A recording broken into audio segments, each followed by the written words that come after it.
Pag nagnegosyo ka, ah, nag-buy and sell ka, halos maliit yung risk eh, pero maliit yung, pero may return na maliit, di ba? Pero kung marami kang buy and sell, good. Pero kung konting buy and sell, hindi ka rin naman masisiyan in the future, di ba? So, kailangan nyo rin pag-isipan, bro, yung capital. Ano ba to, ang capital? Kasi sabi ko nga, di ba, yung 350,000 nung nagsimula ako sa bus ko. Ang hirap, bro. Paano mo hiramin yun? Yung tatay ko, ang bagong kotse dati, 350,000 eh. At syempre, tingin ng tatay mo sa'yo, palamunin ka eh, di ba? Tinutustusan kanina yung pag-aaral mo, tapos mangingi ka ng isang bagong kotse. Samantalang hirap na hirap yung buhay namin noon. Diba? So, hindi ako nakahiram sa father ko, hindi ako nakahiram sa mother ko. Pero, while nag-work naman ako, nakaipon ako kahit paano. And medyo nabigyan ako ng konting break nung pinautang ako ng Japanese supplier ng kalahati ng bus. So I started with a 150,000 pesos capital and a lot of yabang, a lot of lakas ng loob. So ngayon, maraming negosyo bro, pero sabi ko sa inyo, hindi nyo kailangan ng kapital. Because yung itlog na maalat, magkano ngayon isang itlog maalat? 12 pesos?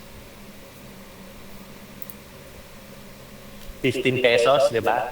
O sa 10 pirasong itlog na maalat, pwede ka na magnegosyo. Benta mo sa kapwa, di muli mo, tubuhan mo ng piso. Meron ka ng 10 pesos kagad. That's thinking small. Yung katabi mo lang yung bebentahan mo, yung kapitbahay mo lang yung bebentahan mo. Pero sabi ko nga sa inyo, katulad nun, nabentahan nila yung buong Makati. Sino ba naman mag-aakala kayang gawin yun, di ba? So, capital. Pero ang pinakamagagandang mga negosyo ngayon, bro, basically because we're a developing country, nasa manufacturing and agriculture. Wala tayong mga manufacturing plants eh. Malalaking capital yung manufacturing plants. Ano yan, gagawa tayo ng steel. Kalaban natin, China, mura-mura ng steel sa China. Diba, gagawa tayo ng kotse. Ayun, ganun pa rin, kalaban natin, China, Japan, ang bababa ng cost nila. Diba? Pero, marami tayong manufacturing na pwedeng gawin. Diba? As easy as steel making, yung gumagawa ng gate, manufacturing na yun. Pwede. Diba? Tapos, agriculture, bro, maganda rin negosyo. Yung, dito kasi marami tayong farmers sa Philippines. Pero walang naglalagay ng science. Tanim lang sila ng tanim. Pero gamitan mo ng modern equipment yung farming sa atin, bro. Malaki yung mga John Deere ng mga nagbibilig mag-isa, nagpo-plow mag-isa. Hektaryan lupa, kung mag-isa kang farmer, kaya mong mag-harvest ng bigas. Diba?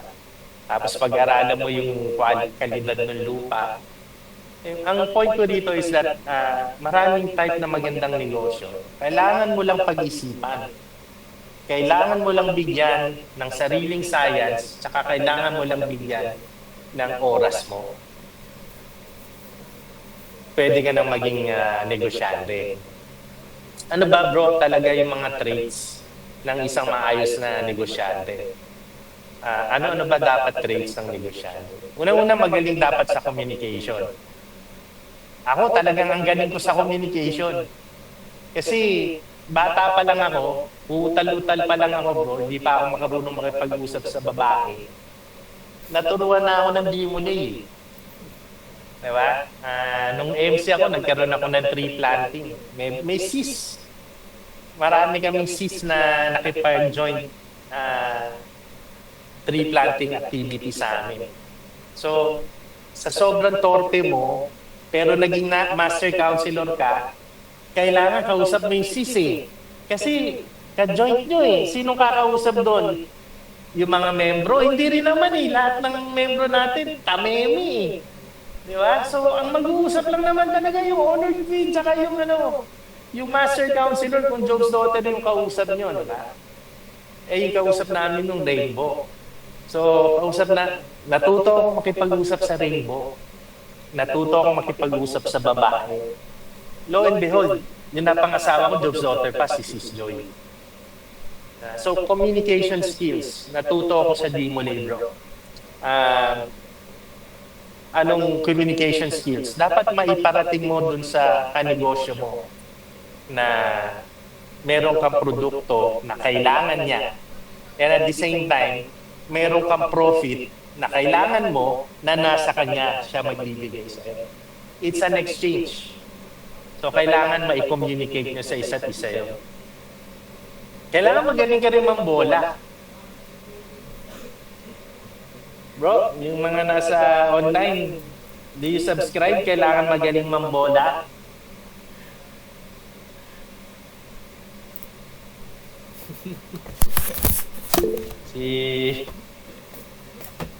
Pare-pares yung nagtataas ng naman.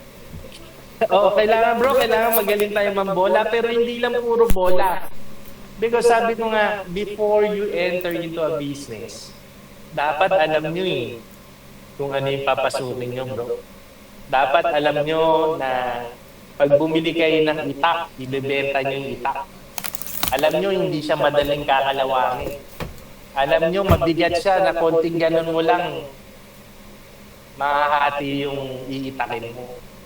Wag naman sana kayo mangitak na hindi mo din. Pero yung itak, ang daling ibenta, di ba?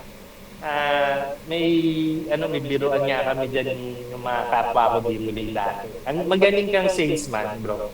Magaling kang mambola. Pag yung refrigerator kaya mong ibenta sa North Pole.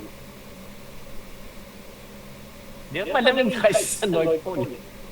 Di ba? Pero ibebenta mo yung refrigerator para palamigin pa. Eh, malamig na sa North Pole. So, kailangan marunong ka rin mambola. Tapos, pagka nandun ka na sa negosyo, alam mo na yung gusto mo negosyo, alam mo na yung mga problema sa negosyo, na i-communicate mo sa negosyo nyo, yung negosyo mo, dun sa mga kausap mo. Kailangan legal yung negosyo mo. When we started ang Pilipinas, karamihan dyan, hindi nila alam kailangan i-legalize yung negosyo. Hindi nila alam na kailangan i-rehistro mo sa SEC, sa SSS, sa Pag-ibig, sa PhilHealth. Kasi basically, nung una, hindi naman mataas yung regulations natin. No? Pero pagka yung negosyo mo, na-illegal mo, na-i-rehistro mo sa DTI, sa SEC, sa Mayor's Permit, kakampi mo ang gobyerno.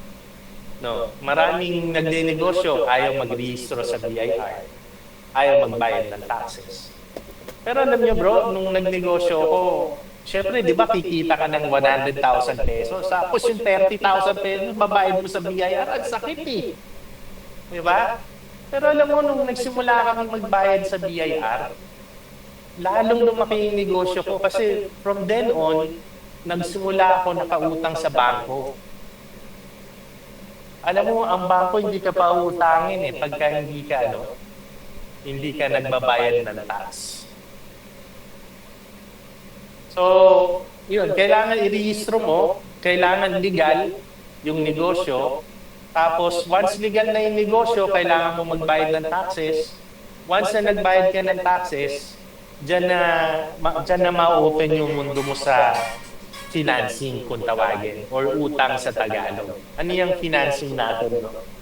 Ano yung utang natin, bro?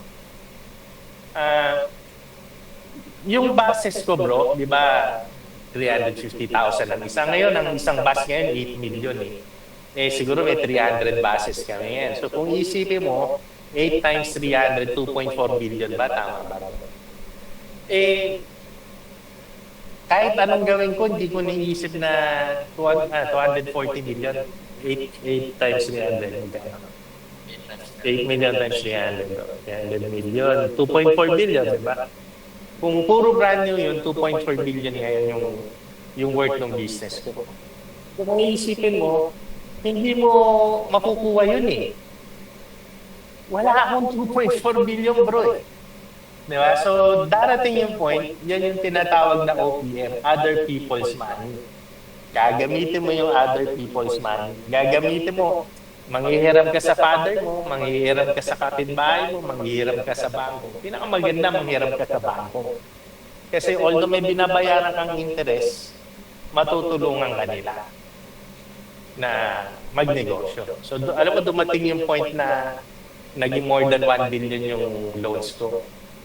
Hindi ko alam na, sabi ko, kaya ko ba itong bayaran? Wala eh. Nung nag-aaral ako, nung college ako, ang baon ko, 50 pesos lang eh. Tapos pag-uusapan natin, billion. Pag negosyante ka na, darating at darating yung point, even siguro 100 billion, even 1 trillion siguro. Kung medyo napangalagaan mo na mabuti yung negosyo mo, darating ka doon, bibilangin mo yun. Darating ka doon, yun ang magiging net worth mo. So, napag-usapan na natin yung kailangan legal. Kasi pag niligal mo yan bro, yung mga empleyado mo, you know, I have a little less than 1,000 employees right now. Dahil sa empleyado ko sila, dahil sa pinasisweldo ko sila, iisipin mo, ano ngayon, di ba? Kung maging legal ako or not, di ba? Kung ibayad ko sila ng mga benefits nila or not, di ba? Pinasisweldo ko sila. Hindi, bro. Sa experience ko, pwede kang balasubas na boss, pero pwede ka rin namang boss na mahal ng tao. Paano ka mamahalin? Yun nga, ibayad mo ng mabuti yung benefits nila. Ibayad mo ng mabuti yung SSS nila, yung pag-ibig nila. Kasi makakatulong sa kabuhayan nila yan. Ang gusto mo mangyari pag nagne-negosyo ka, walang iniisip yung tao mo. Hindi nila iisipin kung saan nila kukunin yung pangkain nila sa family nila. Na pagka nagkasakit sila, alam nilang may tatakbuhan sila sa PhilHealth. Pagka kailangan nila ng mga nagkaroon ng kalamidad, makakapunta sila sa SSS, makakapag-loan sila. So kailangan mahalin niyo yung tao nyo. Kailangan walang negosyo na nagsasucceed pag hindi nyo minamahal yung mga tauhan ninyo. Alam nyo, sa bus industry, dumating yung point na lahat ng bus company may union dati. Pero ako, nag-try sila mag-union pero hindi nakapasok yung union. Because mahal ko nga yung tao ko. Pinapangalagaan ko yung tao ko. Pag pinangalagaan yung tao ninyo, pangangalagaan din nila yung kabuhayan ninyo. Darating at darating yung point, sila pa mismo magsusumbong sa inyo. Sir, ninanakawan tayo ni ganito. Sir, nalulugi tayo sa trabaho natin ganyan. Pagka mag-isa ka lang nagne-negosyo sa buhay, ikaw lang nag-iisip para dun sa 1,000 mong empleyado, wala. Hindi ka teamwork. Kailangan. Natutunan niya yun sa Dimulay. Kahit gaano ka kagaling na boss, kahit gaano ka kagaling na presidente ng Pilipinas, kung hindi makikisama sa iyo yung mga tauhan mo, kung hindi makikisama sa iyo yung buong population ng Pilipinas, walang mangyayari sa leadership mo, walang mangyayari sa negosyo mo. So yun, ang pinakalasta siguro, no, sabi ko nga kanina is yung go or no go. Kayo mga bata pa kayo bro, huwag kayong matakot na magnegosyo. Huwag kayong matakot na baka matalo yung konting kapital nyo. Huwag kayong matakot na baka masayang yung oras ninyo. Because darating at darating yung point, I tell you, kung naging career kayo, nagkamali yung presidente niyo, yung may-ari ng kumpanya, na bankrupt yung kumpanya, wala kayong kahinatnan, wala kayong tatakbuhan. Kung naging politiko kayo, nanalo kayong mayor one term, second term, nanalo kayo. On the third term, natalo na kayo. Wala na, hindi na kayong makakabalik. Ano nang kahinatnan ninyo? Diba? Kung maging license naman kayo na, halimbawa, abogado, okay yun. Kasi licensed abogado kayo, pwede kayong mag-practice ng profession ninyo. But in reality, negosyo din yun. Practice ng CPA, practice ng doktor, practice ng engineer, practice bro ng abogado, negosyo pa rin yun. So, go or no go, ang suggestion ko sa inyo, magnegosyo kayo bro.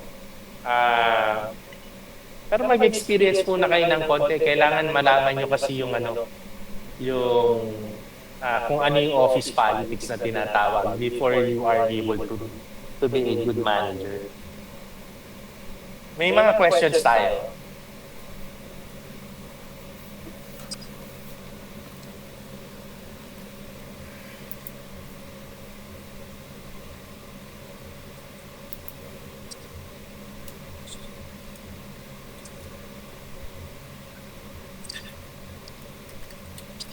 Yung mga nasa online,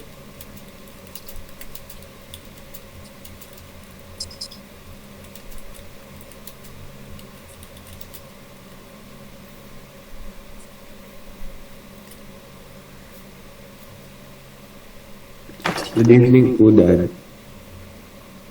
May question lang po. hindi ko marinig. Pakilakasan mo?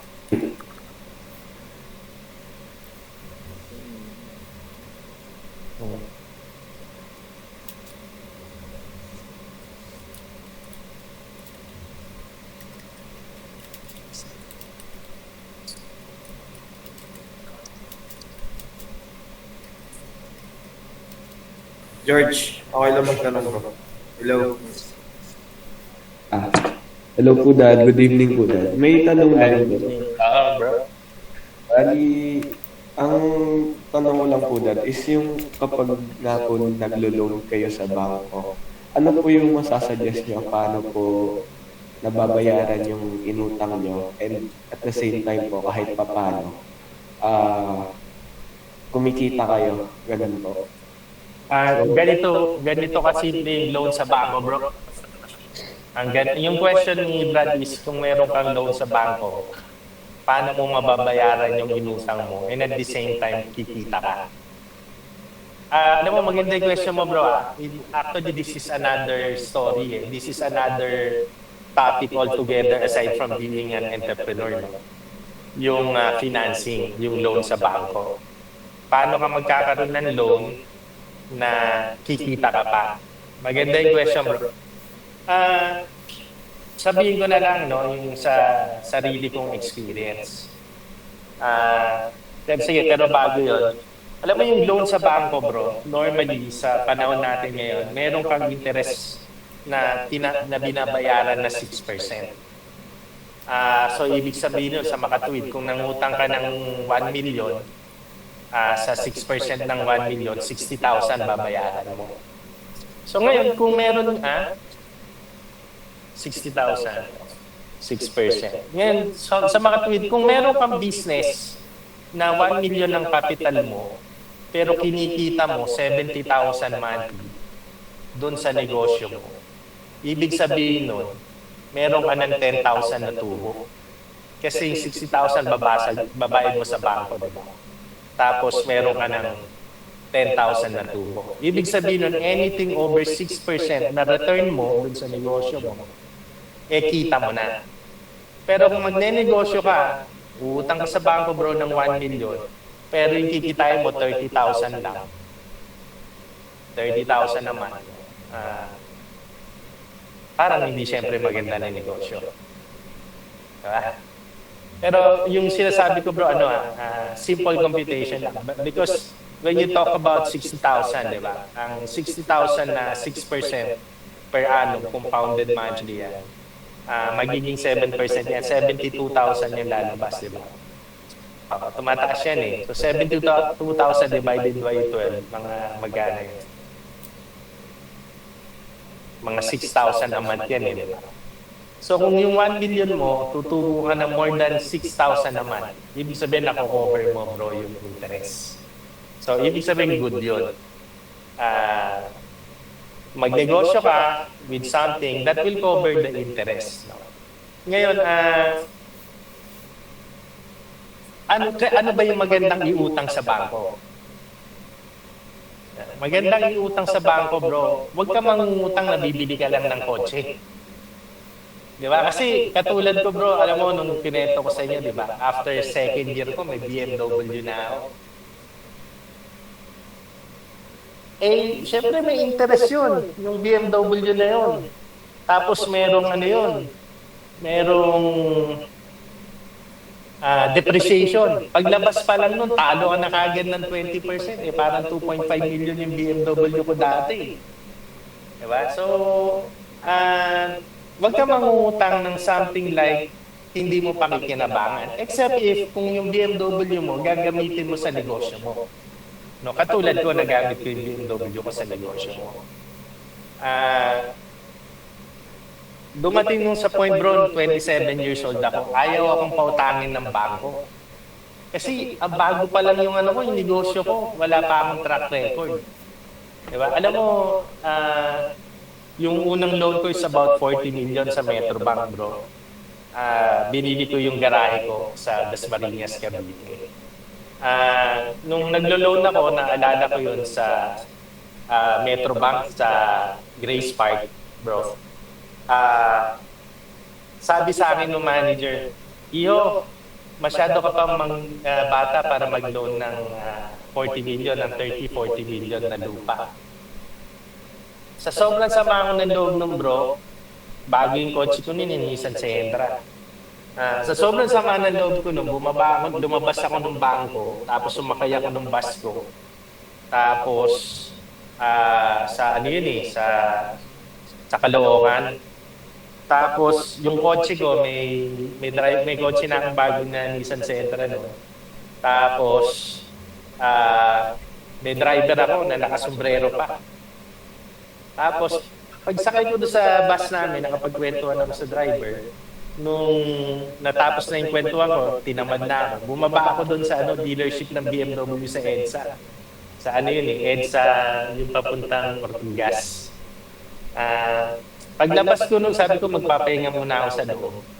Paglabas ko nung dealership na yon, may tangay-tangay na akong BMW na 318i. 2.5 million na loan. Then the next day, dahil bago yung kotse ko, bumalik ako doon sa bangko. Sa sobrang yabang ko, bro, sabi ko doon sa bank manager, alam mo, Mr. Manager, hindi ko mo paslit ako, bata ako, hindi ko na kayang bayaran yung loan na 40 million. Hindi mo ba alam, Mr. Manager, sabi ko, na yung amortization ng kotse ko, mas malaki pa dun sa sahod mo. Inaaway ko, bro, yung manager ng Metrobank. Tapos, nung naaway ko yung manager ng Metrobank, na-tsempo, nandun yung vice president nila. Nakita ko ngayon ng vice president nila, inaaway yung manager nila. Ano ba problema dito? Sabi, what seems to be the problem here? Itong itong manager nyo kung bata ako, minamaliit ako. Alam mo, dahil sa kaya ko nang makipag-usap sa mga mataas na tao way back then, nakausap yung VP nila, after 2 weeks na-approve yung loan ko na 40 million. After 2 weeks, nakakuha ko yung garahe ko na 40 million worth sa Dasmariñas, Cavite. Doon na ako nagsimula lumaki ng todo nung nagkaroon ako ng loan sa bangko. Kasi once na nagtiwala sa inyo yung bangko, bro, ibig sabihin, worthy enough kayo na pahiramin. Ibig sabihin, hindi kayo one time, big time na pagka nakakuha ng pera, pansumsugan na. So yun bro, ang loan sa bangko pwede niyong gamitin yan. Basta enough yung income, nakikitain niyo dun sa pagkagastusan. Huwag kayong maglo-loan, bibili kayo ng bagong relo, na Rolex, na bagong stereo. Yung panahon kasi nung parents ko, pagka nakita nila na may bagong TV yung kapitbahay, may bagong stereo yung kapitbahay, naiingit sila, bibili sila ng TV, bibili sila ng stereo. Minsan, nilo-loan nila, yung utang nila. Minsan, advance nila, hindi pa dumarating yung sweldo nila, ubos na. So yun, kung magagamit yun ng mabuting loan, kahit nasa 10, 20, 30% per annum pa yan, basta kinikita ninyo yung income. Pwede yun, bro. So that's how you make money with loan, bro. Tapos yung sinasabi ko pang isang experience ko sa loan. Bigyan kita ng example, Brad. Bumili ko ng lupa namin dati dito sa Ayala, Alabang for 20 million. Niloan ko yung 20 million na yun, bro. Tapos, after siguro 2-3 years, nag-loan na naman ako ng isang another 38 million worth na property ulit sa Ayala, Alabang, bro. Loan pa rin yun. Kung titingnan mo, bro, yung loan ko dun sa dalawa na yun, 58 million. Pero that was more than 10 years ago, bro.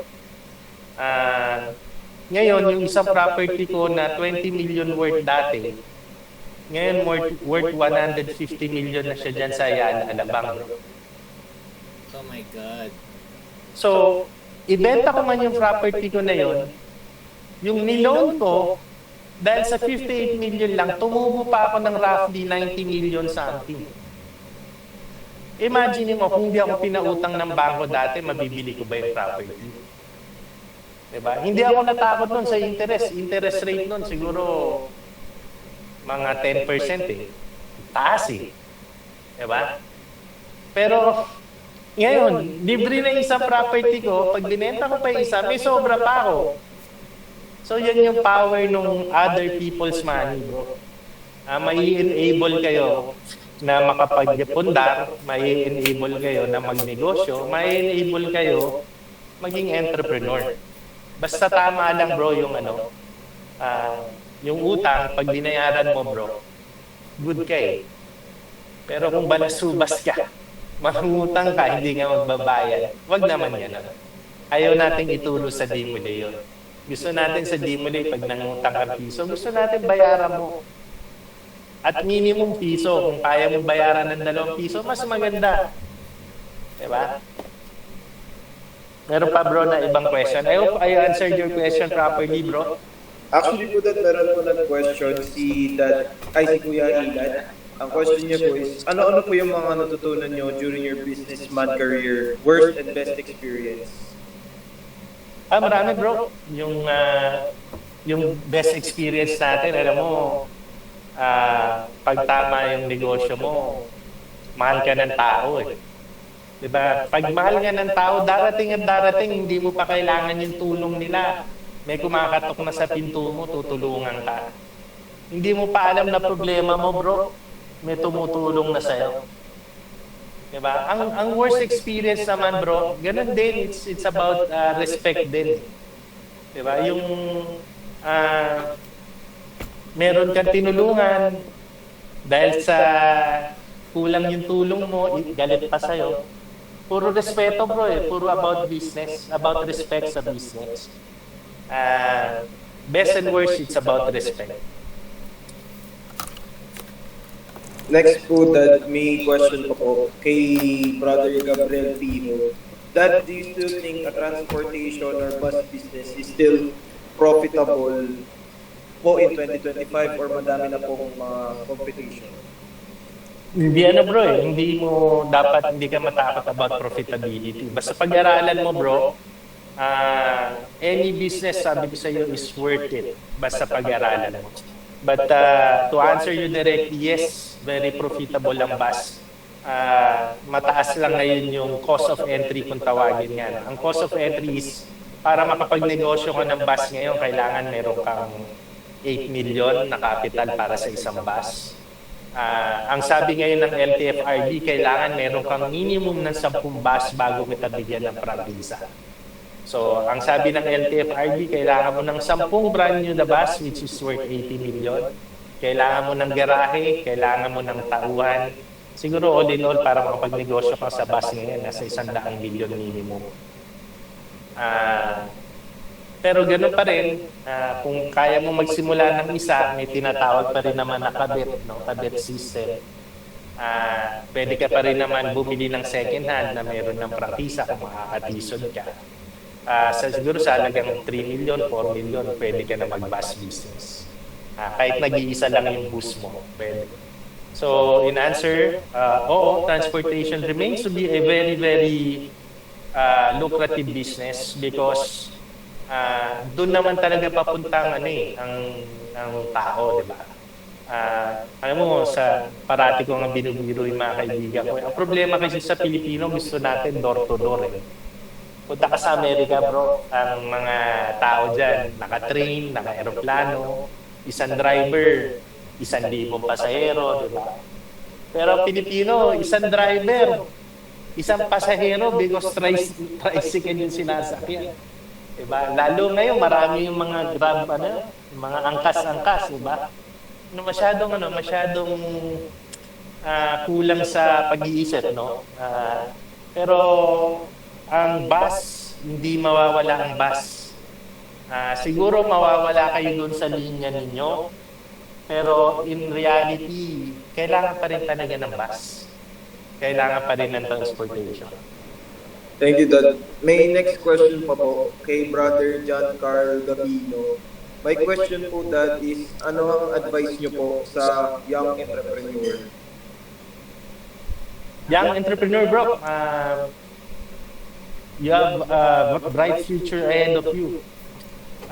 Huwag ka lang manloloko ng tao. Remain to be respectful to your peers, to your elders, to your customers. Pag-isipan mo ng mabuti kung ano yung papasukin mo negosyo.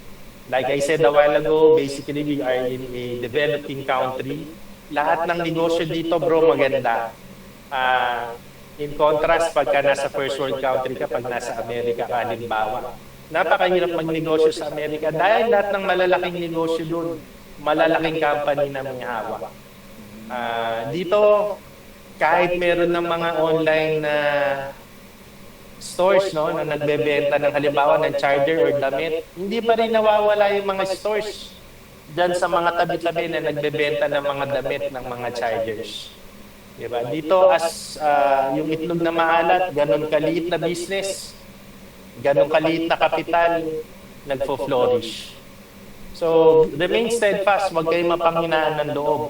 Tandaan nyo, bro, sa 100 na venture ninyo, na negosyo, malugi na yung 99. Pero pag naging successful kayo sa isa, baka maging trillion yan na in dollars pa pagdating nyo pagka off-age na kayo. Next po, Dad, kay Brother Eldon Marcos Makay. Dad, question lang po. Ano-ano po kaya ang madalas na pagkakamali ng mga negosyante? At kung meron po ba kayo naranasan ng pagkakamali? Oo naman, marami naman. Pero alam mo, one of the things na para wag ka magkamali is kailangan meron kang board doon sa company mo. Hindi lang ikaw yung nagdi-decide. Ako, I am a president of our company, bro. Pero yung decision namin hindi lang nanggagaling sa akin. Meron akong decision na ayaw nila, pero after mapag-usapan properly, na i-mold namin yung decision into something na tama. No? Tapos, ano pa yung question, bro?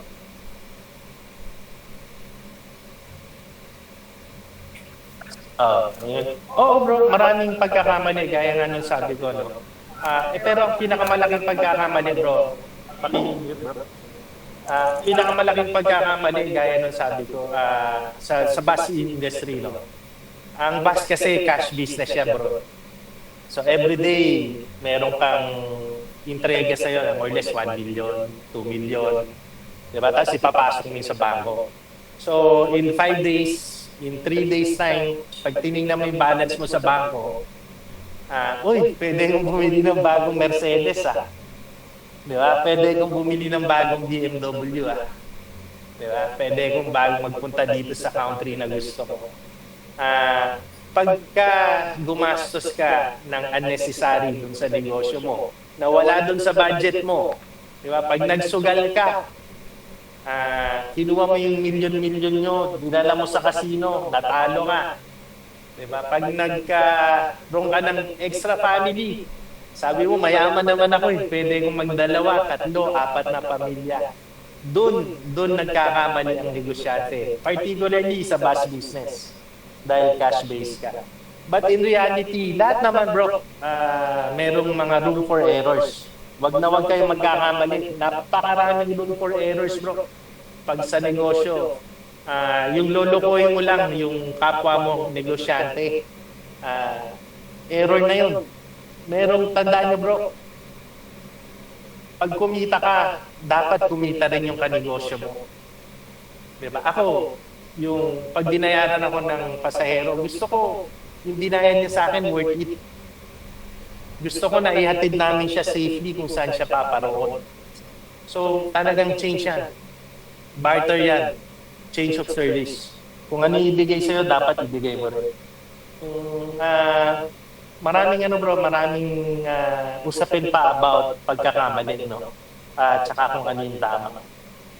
I hope na pag nagnegosyo kayo, tama yung objective ninyo sa negosyo. No? Ayaw natin, dapat maging mayaman ako someday para kaya kong sampalin itong brand ko ngayon na mayabang na to. Diba?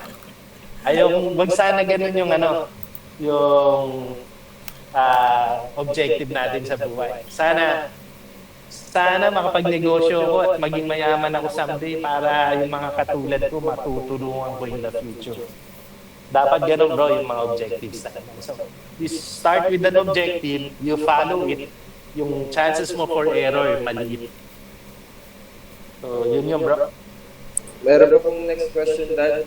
So, kay Brother Peter Perez, my question po is how will you improve the network of your business when the competition is very high?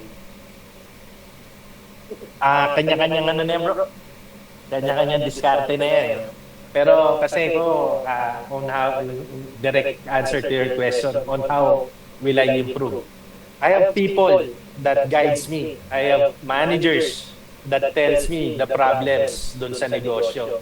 I have a lot of yung tinatawag nga, no? I have my ears on the ground, no, para magsabi kung paano mag-i-improve. So, very simple yung bro. Kailangan you change with the times. You change with the times. Kung hindi ka mag-i-improve. Next question po ulit, Dad, kay George Florendo. Dad, another question lang din po. Sa transportation services po, is it best po na may knowledge kayo in fixing the units and troubleshooting po kapag nagkaroon ng problem like aksidente sa daan po? Yes, it's always best that you know. Pero alam mo, being president, no, meron akong CMO, no, Chief Maintenance Officer that handles that for me. No, I have trust in him. That's why hindi ko na masyadong kailangan in-depth yung knowledge about kung paano gawin, no? Pero of course, hindi ka din naman, again, sabi ko, makakapag-negosyo pag hindi mo nilagyan ng science yung negosyo mo. So yung science yun, yung pagpapagawa, kailangan yun. So, kailangan may knowledge ka. But foremost, as president, siguro kailangan matuto akong magmaneho ng kotse. Diba? Siguro kailangan matuto akong magmaneho ng bus. Kaya ako, nung bago-bago ako bro, nag-drive ako ng bus from Manila going to Bacolod and vice versa. So, hindi ako pwedeng sabihan ng mga tauhan ko. Daldal ka ng daldal about pagmamaneho, hindi mo naman kayang gawin. Diba bro? Diba? So, kailangan alam mo yung knowledge ng negosyo mo. Alam mo lahat, ins and outs ng negosyo mo. Yung repair, yung pag-purchase ng pyesa, yung pagbayad ng tax, yung pag-handle ng tao. Darating doon sa point, malalaman mo lahat yan. Kung hindi mo man alam ngayon, while nandiyan ka sa negosyo mo, sabi ko nga, maraming problema. So, doon, asikasuhin mo lahat, aralin mo lahat ng problema. Hindi ka pwedeng tutulog-tulog, nasiraan ka ng radiator. 4 na yung nasirang radiator, bakit kaya? Tapos isasabihin mo lang, gawin mo na yan, gawin mo na yan. Dapat alamin mo rin kung bakit. Nang sa ganun, hindi lang ikaw yung natututo yung buong company mo. Is question po kay Brother Chrysler John Dieza.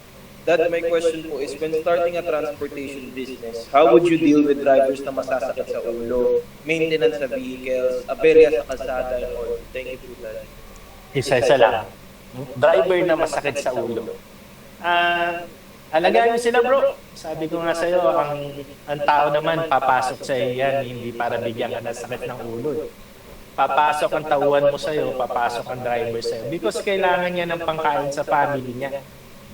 Alagaan mo na, bro. Bigyan mo lang ng tamang way kung paano magnegosyo, kung paano kumita. Bigyan mo ng tamang SSS. Bigyan mo ng tamang PhilHealth, pag-ibig. To some extent, pati insurance, pabahay kung kaya mong ibigay mo. Hindi lasakit yung ulo mo dyan. So, driver, ano yung sumunod, bro? Maintenance ng vehicle, proactive maintenance, bro. Hindi pwedeng firefighting ka lang.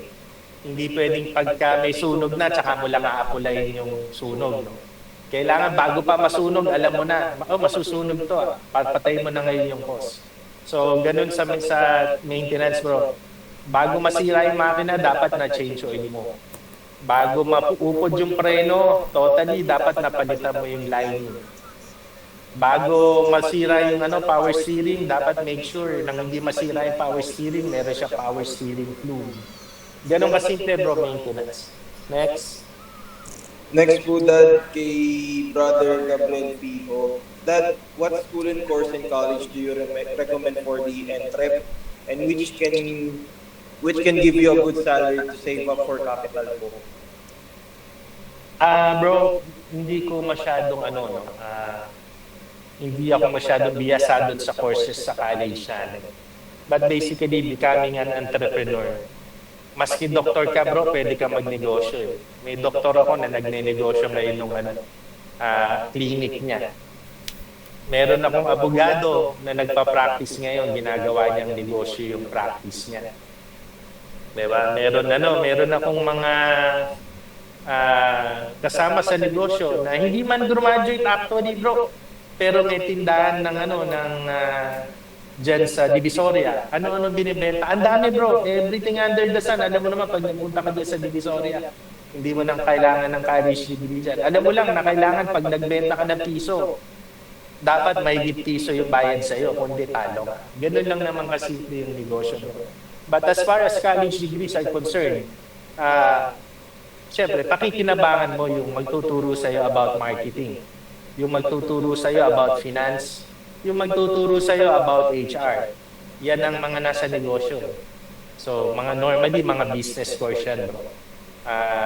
Business management, business administration. Pero it doesn't preclude you from having a business kung graduate ka ng engineering. Like ako, engineer ako. Hindi rin nag-stop naman na pag graduate ka ng design, ng interior design, pwede ka rin magnegosyo.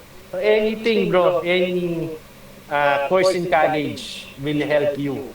Basta nasa objective mo sa buhay na gusto mong maging negosyante someday.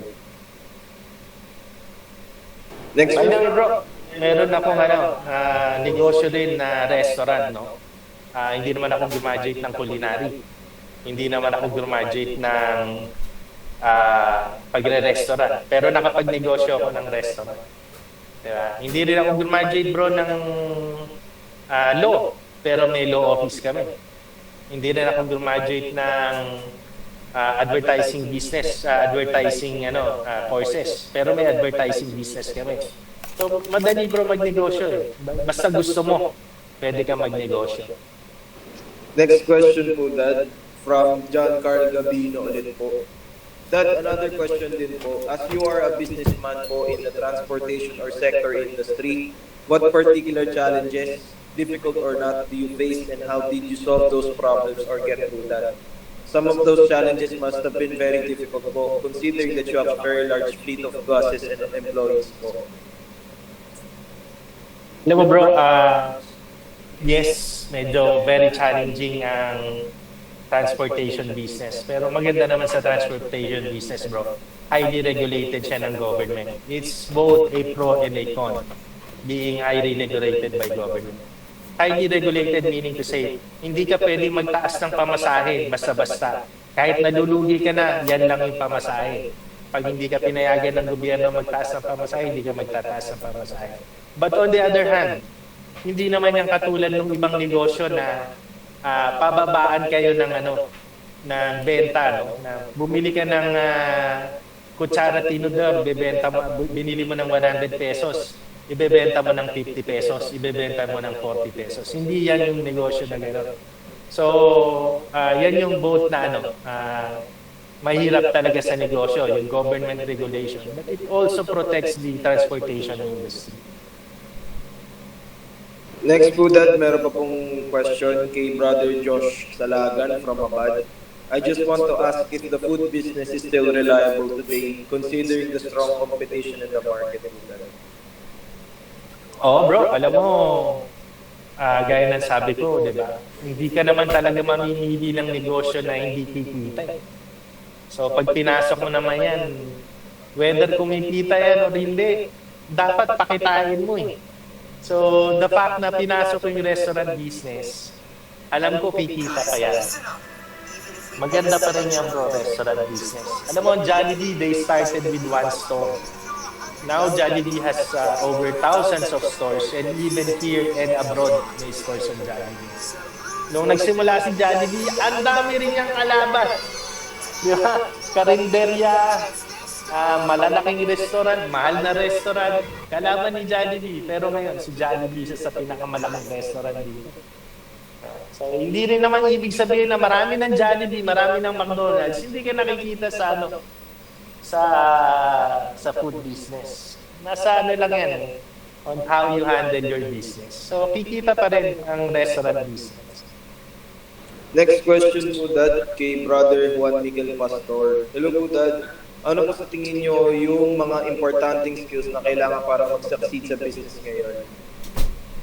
Ayun na bro, truthfulness, sabi ko nga, and dapat objective-driven ka. Hindi ka pwedeng magne-negosyo lang because narinig mo kay Brother Edwin, masarap magnegosyo.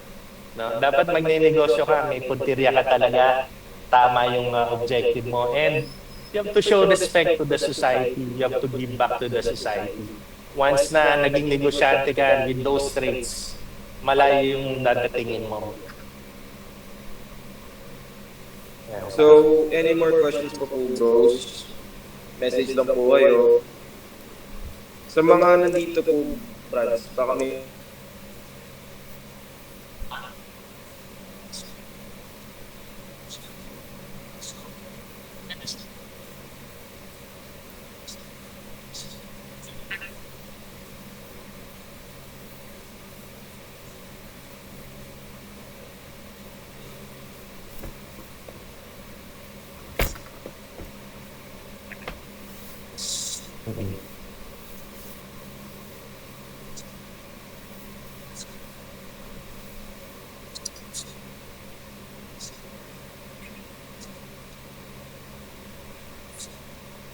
That's actually, yan yung puntirya ng bus industry ngayon bro, na maging on time yung mga buses. No?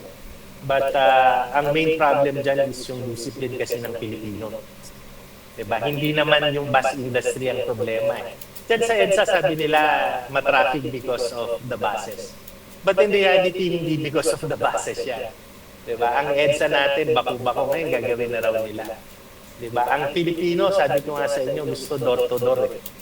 Kahit nakalesa lang yan, susunduin ka sa ospital, gusto mo dadatingin ka doon sa bahay, gusto mo dadaling ka sa simbahan, door to door. So it's basically discipline of the people. No? And more so, dahil sa disiplina ng tao kalaban, I think government ang solution. Strong will, strong authority ng gobyerno ang magsusolve sa discipline ng tao.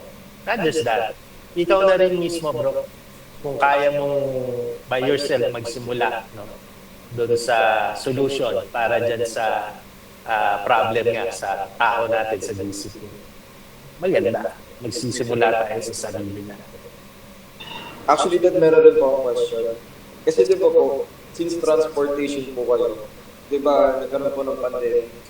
So, for the entire year, halos nagkaroon kayo ng hirap kasi hindi naman ginagamit yung transportation. Paano niyo po naagapan yung losses na nakuha niyo from the pandemic itself? Kasi, di ba, ano po yun uncontrolled hindrance din sa business eh. So, ano po yung nagawa niyo parang aagap din po? Yan yung bro, sinasabi ko na maganda na meron kayong board sa company. Kasi kung ako lang siguro yung nagdi-decision during that time, baka lahat ng profit namin, naibili ko ng mga magagandang kotse ko. Naibili ko ng magagandang bahay. Naisugal ko di ba? Dahil sa may board ako, guided ako ng board namin, teka, hindi mo pwedeng gastusin. So dumating ng point na pandemic, alam mo, kami pa yung nagpapahiram sa gobyerno ng bus noon. Kasi di ba, quarantine. Pero kailangan yung mga nurses, mga doktor natin mapunta doon sa ospital. Yung mga janitor ng ospital, kailangan maglinis sa ospital. Ang lalayo nung tirahan nun, diba? Wala kang nakikita sa daan ng sasakyan. Ano yung paglalakarin mo? Hindi, bro. Ginastusan ko yun. Nagpahiram ako nun sa mga ospital ng mga bus. Nagpahiram ako nun, bro, sa kani-kanino ng mga politiko na para ma-ferry yung mga relief goods na dapat makapunta doon sa mga nila, mga municipalities nila. May mga trucks din kasi kami, bro. So, yun yung what tied us by during the pandemic. And lo and behold, bro, alam mo, ang dami, bro, na bus companies na na-bankrupt during the pandemic. And I'm really happy na when the pandemic struck, fit yung company namin to combat those problems. Noted po that. May next question pa po that kay Brother Angelo Supenya. That may ask po, what strategies po have been the most effective in growing your business po? Thank you. Alam mo, pinakamagaling na strategy na nakita ko sa bus industry, yung kay Ceres. Si Ceres is, I think, one of the biggest bus company in the Philippines. Si Ceres, nagsimula yan, konti rin lang naman yung bus yan eh. Parang isa rin yan o dalawa din yan. Pero during that time na dumami na yung bus niya, pinagbibili niya yung mga kalaban niyang company. No? Tapos dumating dun sa point na nung talagang kagipitan na dahil sa marami siyang bus, yung isang bus mo, sasabayan niya nung 3 bus niya. Flanking ang tawag doon. Kung kukuha kayo ng business course, ituturo sa inyo yung flanking na yan. Sa military, ituturo rin sa inyo yung flanking na yan. Sasabayan niya yan. So, maraming strategies. But I think the best strategy na bus company nakapagpalaki ng gusto is si Ceres. But more to flanking, more than strategy itself, bro. I think napaka-importante. Hindi mo naman kailangan lumaki ng malaki. Ang importante, masaya yung tao mo, masaya kayo. And nakakatulong ka sa surroundings nyo, sa community. Alam mo, bro, kami, ang dami naming mga scholars. Nakapagpasok ako kay Brother Emer dun sa school nila ng mga scholars. So, sa sobrang close namin ni Brother Emer, nagbigay din siya ng mga scholarships sa amin. And under normal circumstances, kung normal ng bus operator ka lang, hindi mo bibigyan ng scholarship yung mga anak mo, mga driver mo. Ang importante, bro, masaya kayo lahat, natutulungan mo sila. At the same time, na-enrich din yung buhay nyo. With that strategy, hindi ka malulugi. Okay po, Dad. Next po, meron ulit pong question kay Brother Justin Von Catalbas. That question lang po, how do you think you should compete with your competitors without offending anyone po? Thank you. Bigyan na lang kita, bro, ng hypothetical situation, bro. Regarding pandemic, Yung Shell, yung Caltex, yung Petron. Ang Shell, saka Caltex, saka Petron, bro, pag nag-increase sila ng price ng gas, halos sabay-sabay, di ba? Darating yung point, kung halimbawa 50 pesos yung gasoline, pag ginawa mong 45 yung sayo, maraming bibili sa'yo dahil mura sa'yo, di ba? But on the other hand, di 45 ka na, kung yung kalaban mo naman na company, sabi, nalulugi ako. bebenta rin siya ng 45. Tapos, syempre, yung last company, 45 silang dalawa, bebenta na rin ako ng 45. So, sa makatuwid, donate yung tubo ninyo. Tapos, nung 45 ka na, sabi ko, teka, pare-pares na kami, magbabagsak pa ako ng presyo, gagawin kong 40 pesos. Sabi, halimbawa ni Shell. Gano'n na naman yun, susunod na naman si Shell, susunod na naman si Caltex, susunod na naman si Petron. Diba? So lahat kayo 40 pesos na hanggat sa lugi na kayo lahat. Bakit gusto mong malugi? Kung pwede mo namang gawin na 50 pesos yung gasoline, teka, tataas ko sa akin 55 ako. Sabi ni Shell. Tapos sabi naman ni Petron, 55 siya, tumutubo siya. Sige, tataas ko rin yung sa akin. Hanggat pati si Caltex magtataas ng 55, magiging 60, magiging 70. Wala naman bibilan yung ano eh. 'Di ba yung mga bumibili ng gasolina. Kay Shell, kay Caltex, kay Petron pa rin.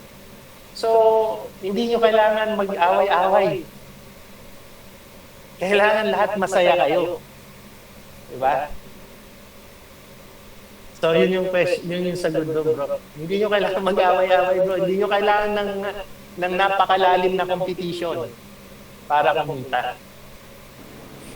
Next po, Dad, kay Brother Angelo Stupenya rin po from Masayabad. My question po, Dad, what's the most difficult decision you've had to make as an entrepreneur? Yun lang po. Marami yan, bro. It's normally about kung tatanggalin mo yung tao or not. Kasi syempre, pagka tinanggal mo yung tao, apektado yung pamilya niya. I think those are the most problematic decisions for me. It's about people management. Kasi yung decision about profit, madali yun eh. Yung profit, kikitain mo. Pero pag tinanggalan mo ng hanap buhay yung tao, bro, kawawa, pati yung anak niya, pati yung apo niya. Sisisingin ka. But on the other hand, kung hindi mo siya tatanggalin, anay naman siya dun sa company ninyo, kawawa naman yung ibang empleyado ninyo. Nakikinabang yung isa, tapos yung iba hindi. So those are really the difficult decisions. It's about handling people.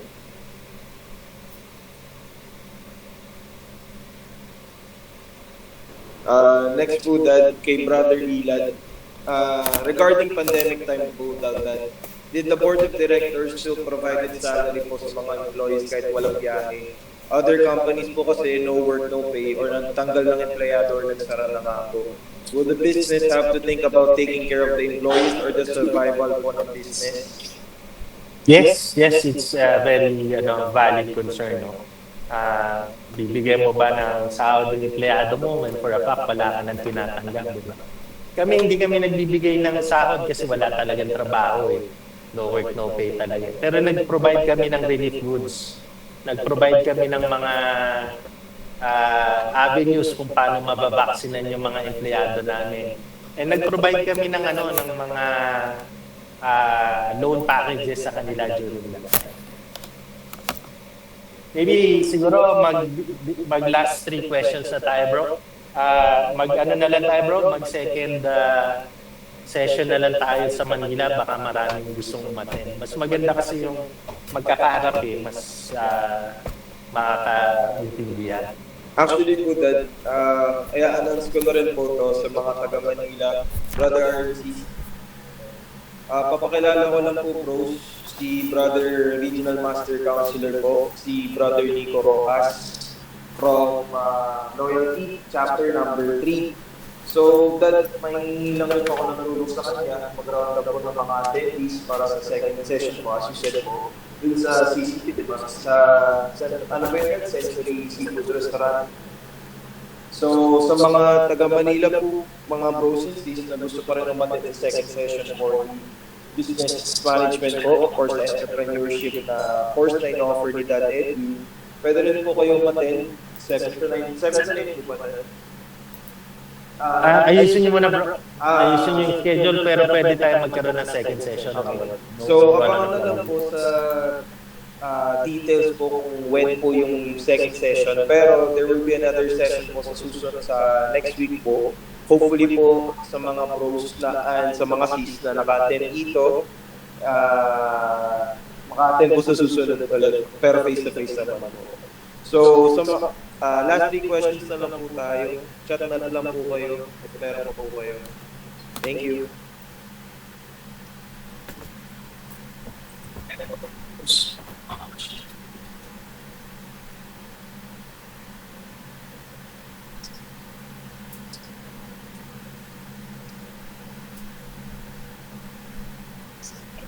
Since wala na question, magpa-final words na. Alam niyo mga bro, napakadaling magnegosyo. It's just a matter of answering the question, will I go or will I not go? Pagka nag-go ka na, doon naman magsimula yung future mo. Huwag mo lang papabayaan, huwag ka lang matutulog sa pansitan, huwag ka lang magiging masyado mapanlamang sa tao, be equitable and just, and have the right attitude towards your countrymen, towards your peers, towards your friends. Magiging successful ka. Dito naman sa Philippines, yung ano nga bro yung squatter, nakatira sa squatter, 12 anak nakakapag-aaral. Minimum wage earner lang yan bro. What more bro, kung nagnegosyo yun. Diba? Madaling mabuhay dito sa Pilipinas. All the more, ang gobyerno natin, gustong magnegosyo talaga ang tao. Maraming programs sa government. So, isipin nyo lang, gusto nyo bang maging career-driven person? Or gusto nyo magnegosyo? Gusto nyo maging entrepreneur? It's, hindi ko na pag-usapan yung risk versus return. Dahil medyo mahaba na yung session natin. Yung commensurate amount of risk or commensurate amount of return will take you a long way. So with that, I thank everyone for attending, and natutuwa ako nasa almost 40 ang attendance natin. For a very young audience like you na gusto ng magnegosyo, nakakatuwa. Nakikita ko maganda at malayong aabutin ng society natin.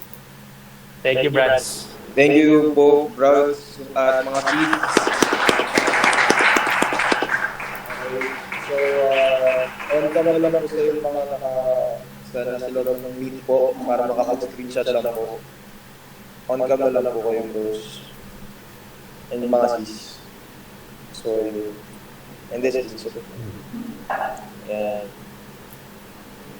On cam lang tayo. Diba? And so, screenshot po tayo. 1, 2, 3. So, yun. Maraming salamat po bros sa mga naka-attend. Next week po, bibigyan na lang po namin kayo ng update kung ano po yung magiging venue at kung anong oras po yung sa second session po for that Edwin. And remind ko lang po, meron ulit po tayo this upcoming Saturday na February 8, 7 to 9 p.m. ulit po, pero different subject naman po yung pag-uusapan. Exporting and fisheries, tapos negotiation 101 po. So, yun lang. Maraming salamat. Good night po to everyone.